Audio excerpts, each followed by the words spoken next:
Students, आज आपके पास human settlement का पार्ट 2 लेकर के आया हूँ।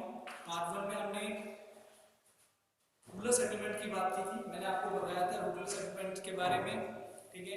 सेटलमेंट्स के सिस्टम को समझाया था, क्लासिफिकेशन किया था हमने सेटलमेंट्स को, फिर मैंने आपको बताया था what are the patterns, what are types of settlements, ठीक है। उन चीज़ों पर चर्चा की थी। आज हम जो बात करने जा रहे हैं वो अर्बन सेटलमेंट की बात हो रही है। हम समझने की कोशिश करते हैं अर्बन सेटलमेंट होता क्या है। पहले सबसे पहले समझते हैं अर्बन। अगर आपने नगरों के बारे में सुना होगा तो नगरीय बस्तियों का जो उत्पादन धीरे धीरे करके स्टार्ट होता है 1800 सेंचुरी के दौरान पे। अगर हम देखने की कोशिश करते हैं तो नगरों का कोई ज्यादा वर्चस्व देखने को नहीं मिल रहा था। उस समय जितनी भी जनसंख्या थी केवल सामान्य रूप से देखने को मिलती जा रही थी, पर धीरे धीरे करके 1810 में जो लंदन है पहला शहर डेवलप होकर के आया जिसकी जनसंख्या 10 लाख हुई। पहला शहर, फर्स्ट जो शहर था हमारे पास में लंदन था, जिसकी जनसंख्या 1810 के दौरान पे जो 10 लाख पाई गई हमारे पास में। धीरे धीरे करके 19 आपका लेकर के 82 तक 1982 तक हमारे पास जो नगरों की संख्या बढ़ करके हुई 175 के राउंड में चली गई, ठीक है। 175 शहर हमारे पास है। 1810 के दौरान पे एक ही नगर ऐसा था जिसकी जनसंख्या 10 लाख से तक थी, पर 82 तक आते आते 75 कंट्रीज ऐसी हो गई जिनकी जनसंख्या इसके अंतर्गत रखने लग गए हम लोग, जिसमें क्या इसमें जाकर के 10 लाख ये नगर जो हमारे पास निकल करके आए उनकी जनसंख्या कितनी हो गई, 10 लाख से ऊपर चली गई, ठीक है। अगर 18वीं शताब्दी के दौरान में नगरों को देखने के प्रतिशत देखने की कोशिश करते हो तो 3% नगर हमारे पास पाए जा रहे थे। पर अगर हम देखने की कोशिश करते हैं अभी के हिसाब से, वर्तमान स्थिति के हिसाब से देखने की कोशिश करते हैं तो हमारे पास में 54% नगर देखने को मिल रहे थे। कितने? 54% नगरों की प्रतिशत पाए। वर्तमान स्थिति के अंतर्गत हमारे पास 54% नगर पाए गए। उस समय जब नगरों का वर्गीकरण किया था, classified urban area on the basis of the structures, कुछ पॉपुलेशन को देख करके उनकी ऑक्यूपेशन को देख करके we have classified the urban area. तो हम देखते थे जहाँ पे जनसंख्या ज्यादा पाई जा रही है, थोड़ी बहुत सुविधाएं हैं तो उसे हम नगर का दर्जा दे देते थे। But we have on present time here classification of this urban settlement in the basis of the structure and occupation structures. Like first we have take the population size. आप देख रहे हैं पहला होता है जनसंख्या का आकार, इसके आधार पे भी हम क्या करते हैं नगरों को बांटने की कोशिश करते हैं। Second is the occupation structure, व्यवसायिक संरचना, जिस तरह के व्यवसाय को उसके आधार पे देखने को मिलता है। एडमिनिस्ट्रेशन, प्रशासन के हिसाब से, लोकेशन स्थिति के आधार पे, इस आधार पे देखने की कोशिश करते हैं कि किस तरह से नगरों का आवंटन हमारे पास में देखने को मिलता है। अर्बन एरिया कहते हैं किस तरह से नगरों को हम बांटने की कोशिश करते हैं। सबसे पहले देखते हैं population, basis of the population. नगरों का जो वर्गीकरण किया जाता है उसमें स्पेशलाइजेशन किया जाता है, पॉपुलेशन को देखा जाता है। हम देखने की कोशिश करते हैं नगर किस आधार पे है, उसका आकार किस आधार पे दिया हुआ है, क्या वो नगर के अंतर्गत पॉपुलेशन को देखने को मिल रहा है। नगर का मतलब हो गया कि ऐसा तो नहीं है कि वो कोई ज्यादा जनसंख्या वाला प्रदेश हो, इसलिए तो हम नगर को विशेष रूप से देखते हैं। भारत के अंतर्गत नगरों का जो आवंटन किया जाता है उसमें विशेष रूप से मेगा सिटीज, ठीक है, हमारे पास महानगरों के दर्जे के अंदर रखा गया था, इस आधार पर रखा जाता है, ठीक है। दूसरी तरफ देखा ऑक्यूपेशन स्ट्रक्चर, व्यवसायिक संरचना के आधार पे अगर हम भारत जैसे देश को देखने की कोशिश करते हैं तो अधिकांश जनसंख्या हमारी क्या विभिन्न क्रियाकलापों में लगी रही है। अगर नगरों के हिसाब से देखने की कोशिश करें तो जो शहर या नगर होते हैं वहां पे अधिकांश लोग क्या नाम, सेकेंडरी एक्टिविटी हो गया आपका, टर्सरी एक्टिविटी, क्वार्टरली क्वांटी एक्टिविटीज में इन्वॉल्व होते हैं। मतलब द्वितीय क्रिया, तृतीय क्रिया के अंतर्गत, चतुर्थम और पंचम क्रिया में संकलित होते हैं। इन क्रियाओं के अंतर्गत लग करके काम कर रहे, कुछ लोग बैंक्स में काम कर रहे, कुछ इंडस्ट्रीज में। पर रूरल एरिया के अंदर ज्यादातर पॉपुलेशन के एग्रीकल्चर में, तो वहां पे क्या उस ऑक्यूपेशन स्ट्रक्चर को भी देखा गया। पर अगर हम देखने की कोशिश करते हैं इटली का एग्जांपल, तो इटली के अंदर क्या मैक्सिमम पॉपुलेशन जो हमारी वो एग्रीकल्चर पे भी काम कर रही है। But we have some areas we have defined as a urban area. तो ये जरूरी नहीं है ऑक्यूपेशन स्ट्रक्चर पर, कहीं ना कहीं ऑक्यूपेशन स्ट्रक्चर को भी यहाँ पे नगरों के अंदर आवंटित किया जाता है विशेष रूप से। तो वो हर एक देश के आधार पे है कि उसके अंदर किस आधार पर उसको रखा जा रहा है। यहाँ एडमिनिस्ट्रेशन, प्रशासनिक चीजों को देख करके कुछ हमने नगरों को विशेष दर्जा दिया रहता है। उदाहरण के लिए जैसे भारत के अंतर्गत नगरों को अगर देखने की कोशिश करें तो यहाँ पे क्या प्रशासनिक नगर अलग टाइप से दिखाई देते हैं, जहाँ पे हमारे सरकार जितने भी सरकारी बड़े बड़े ऑफिस होते हैं निर्मित हो रहे, जितनी भी हमारे हर एक स्टेट की कैपिटल्स होती हैं उनको हम प्रशासनिक राजधानी के रूप में रख लेते हैं। वहाँ पे के विशेष रूप से सारे काम होते हैं। अगर आप देहरादून का एग्जाम्पल लें, पटना का, लखनऊ हो गया आपके, बेंगलुरु हो गया, इनमें इनके एग्जाम्पल लें तो इन शहरों के अंदर विशेष रूप से कहीं ना कहीं खाद्य या किसी भी देश की कैपिटल दिल्ली, ठीक है, महानगर के रूप में मुंबई, कोलकाता, मद्रास, तो ये भी एक प्रशासनिक बड़े रूप से माने जाते हैं। इनमें भी बड़े बड़े ऑफिस, दफ्तर, ये सब चीजें दी रहती हैं और बाकी सेंट्रलाइज रहता है। जैसे अगर आप देखने की कोशिश करें, जमाइका हो गया आपके पास, जिद्दा हो गया आपके पास में, क्या नाम है, रियो डी जेनेरियो हो गया आपके पास में, या फिर आप उसको देखने की कोशिश करें, सैंटियागो हो गया, टोक्यो हो गया, शंघाई हो गया आपके पास में, सिडनी हो, कैनबरा हो गया, दीज आर सम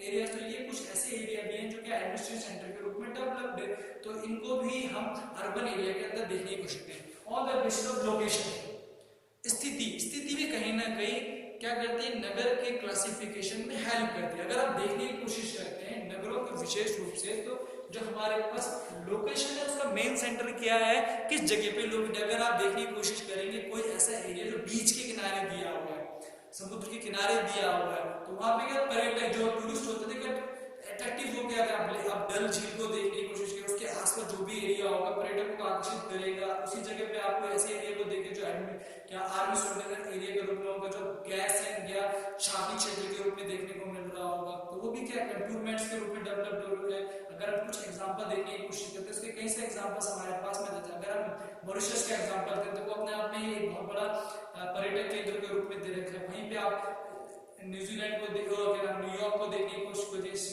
शंघाई को देखने की कोशिश करिए, शिकागो को देखने की कोशिश करिए, टोक्यो को देखने की कोशिश करिए, तो ये एडमिनिस्ट्रेटिव है। तो कहीं ना कहीं किसी ना किसी कैपिटल या उसके हिसाब से उसको, अगर लंदन का एग्जांपल देखते हैं, देखिए आप देख रहे हैं वो भी क्या, एक पोर्ट भी दिया हुआ, सी पोर्ट भी दे रखा है, तो क्या व्यापारिक ट्रेडिशन रूप से भी दिया, मुंबई ट्रेड के रूप में दे रखा है आपको।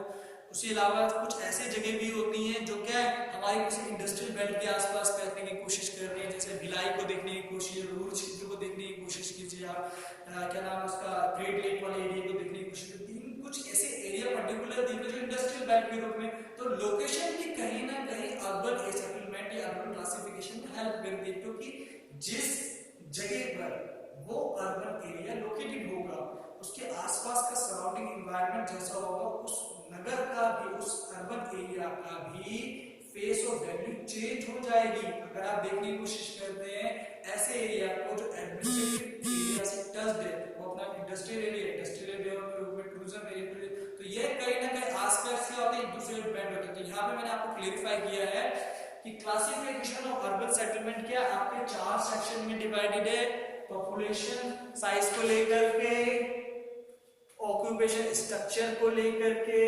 प्रशासनिक जो चीज दी हुई है उसको लेकर के, लोकेशन। तो ये 4 सेक्शन है, ठीक है। इन चारों सेक्शन के अकॉर्डिंग हम क्या करते हैं, अर्बन एरिया को क्लासिफाइड करते हैं। तो आपको समझ में आ गया होगा, ठीक है।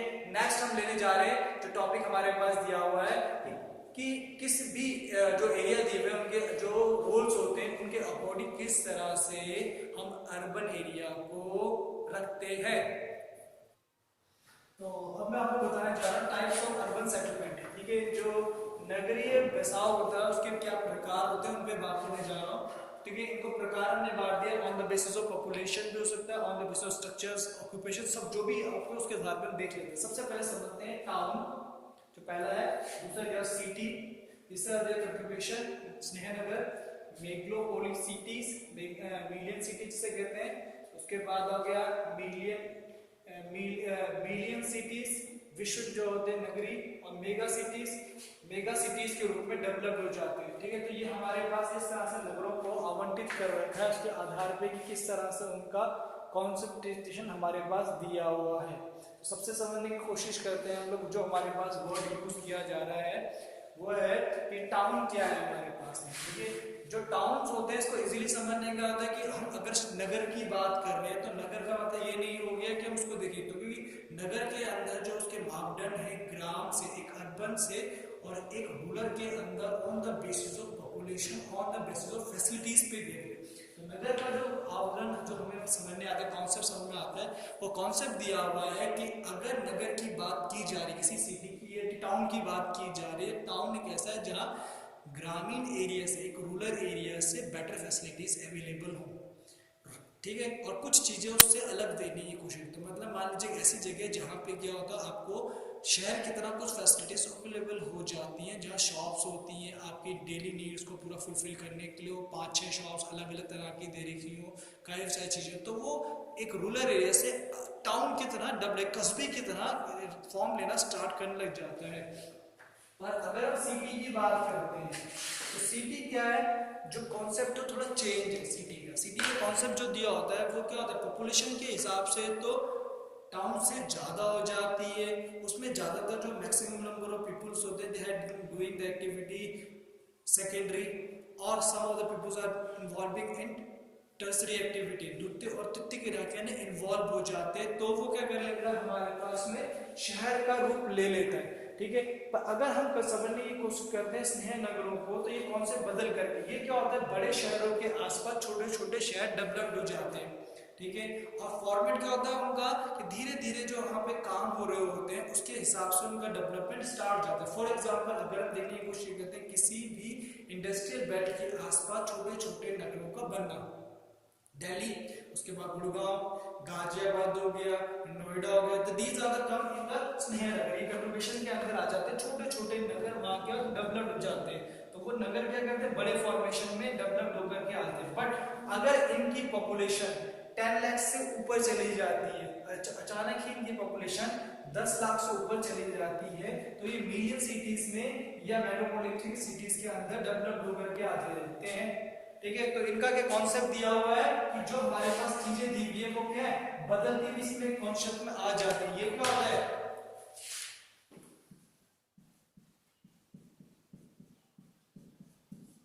कॉन्सेप्ट के अंदर मिलने को मेट्रोपॉलिटन सिटीज के अंदर क्यों धीरे धीरे करके उनके अंदर वो कॉन्सेप्ट राइज होकर के आ जाते हैं, और वो कॉन्सेप्ट क्या होते हैं, स्नेह नगर से कन्वर्ट होकर मेट्रोपॉलिटन सिटीज में डेवलप होते हैं, उनकी पॉपुलेशन ऑटोमेटिकली 10 लाख से ऊपर चलने लग जाती है। अभी इनमें धीरे धीरे वृद्धि हो रही है, बहुत तेजी के साथ मेट्रोपॉलिटन सिटीज के अंदर आ रहा है। क्यों, क्योंकि मैक्सिमम नंबर ऑफ सिटीज जो है स्नेह सिटीज में कन्वर्टेड इनटू मेट्रोपॉलिटन, और वो क्या धीरे धीरे स्नेह नगरों से जाकर के मेट्रोपॉलिटन सिटीज के अंदर कन्वर्ट होते हैं। इनका नंबर धीरे धीरे इंक्रीज हो रहा है, पहले इनका जो परसेंटेज था बहुत कम था, पर अब क्या हो रहा है, धीरे धीरे इनका परसेंटेज बढ़ता हुआ देखने को मिल रहा है। तो इनका कारण क्या है कि कई जगह पे जो फैसिलिटीज हैं हमारी वो प्रोवाइड होती चली जा रही है उनके कॉन्सेप्ट के हिसाब से, और कॉन्सेप्ट्स क्या हमारे पास दिए हुए हैं जो कहीं ना कहीं क्या करते हैं, हेल्प करते चले जा रहे हैं हमारे हिसाब से। ठीक है, तो हमारे पास दिया हुआ है मिलियन सिटीज का,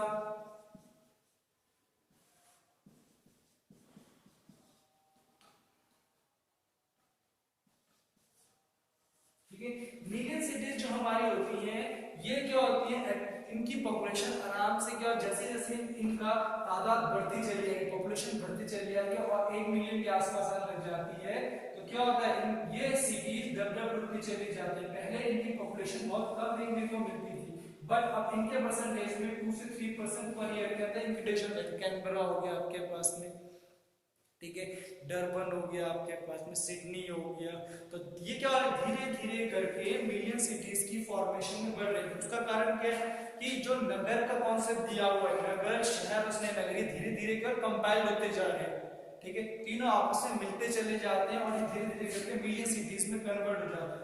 और मिलियन सिटीज के साथ साथ मेगा सिटीज भी डेवलप हो रही है। मेगा सिटीज क्यों डेवलप हो जा रही है, जैसे जैसे करके पॉपुलेशन का कॉन्सेप्ट बढ़ता चले जाएगा on the basis of facilities, on the basis of structure, तो क्या होता है, मेगा सिटीज में बढ़ के हमें देखिएगा 2017 तक जाते जाते इसका परसेंटेज बहुत इंक्रीज हो गया था।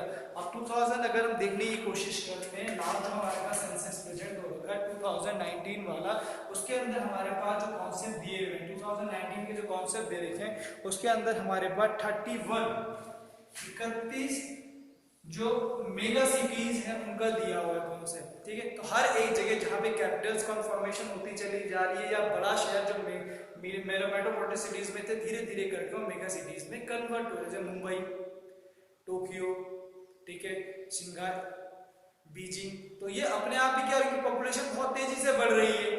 ठीक है, और ये क्या है, धीरे धीरे कन्वर्ट होकर के मेगा सिटीज में आते चले जा रहे हैं। तो ये कॉन्सेप्ट दिए हुए हैं on the basis of occupation structure, population और इन सब चीज़ों के आधार पे तो कहीं ना कहीं देखने को मिल जाते हैं। तो मिलियन सिटीज और उसके बाद कन्वर्सेशन जो हमारे पास हो रहे हैं उनमें भी कहीं ना कहीं फॉर्मेशन चेंज होकर के आ रही है। मेट्रोपॉलिटन सिटीज के साथ साथ बड़े नगरों का राइज होने लग गए हैं। तो ये आपके कौन सा समझ में, टाउन से धीरे धीरे डेवलप होकर सिटी से कॉन्ट्रीब्यूशन के अंदर शहरों के अंदर से मेट्रोपॉलिटन सिटीज में मेट्रो मिलियन सिटीज और then after that mega city. तो ये कॉन्सेप्ट क्या आपस में अटैच होकर के हैं, धीरे धीरे करके जैसे जैसे फैसिलिटीज बढ़ती चली जाती है तो स्नेहनगर के आसपास डेवलप होने कई शहर मिलकर के मेट्रोपॉलिटन सिटीज को डेवलप कर लेते हैं। क्योंकि वो मान लीजिए ए है हमारे पास, तो छोटे छोटे जो उसके पास में प्लस हो गए इसके अंदर मर्ज हो जाते हैं। जब मर्ज जाएंगे तो ये क्या बड़े इसमें डेवलप हो जाता है, जैसे नोएडा, गाजियाबाद, मेरठ, ठीक है, ये वाला पूरी बेल्ट धीरे धीरे करके दिल्ली से जो दिल्ली की पॉपुलेशन के अंदर वो क्या करें धीरे धीरे मर्ज होते चले जा रहे हैं, उसकी पॉपुलेशन का एरिया क्या हो रहा है धीरे धीरे बढ़ता चले जा रहे हैं। तो वो क्या कर रहा है उसकी पॉपुलेशन का अटैच होने पे उसके हिसाब से ही बड़े शहरों में कन्वर्ट होते चले जाते हैं। तो ये हमारे पास अर्बन सेटलमेंट का दिया हुआ है। तो मैंने आपको क्लेरिफाई किया हुआ है किस तरह से रूरल सेटलमेंट के टाइप्स होते हैं, वैसे अर्बन सेटलमेंट्स के हैं। ठीक है, मैं अपने नेक्स्ट वीडियो के अंदर प्रॉब्लम्स पर डिस्कशन करूंगा कि अर्बन एरिया रूरल जो सेटलमेंट है उनकी कौन कौन सी प्रॉब्लम्स है, क्या क्या प्रॉब्लम फेस कर रहे हैं। तो आप मेरे साथ बने रहिए, मेरे वीडियोस को देखते रहें। Thank you.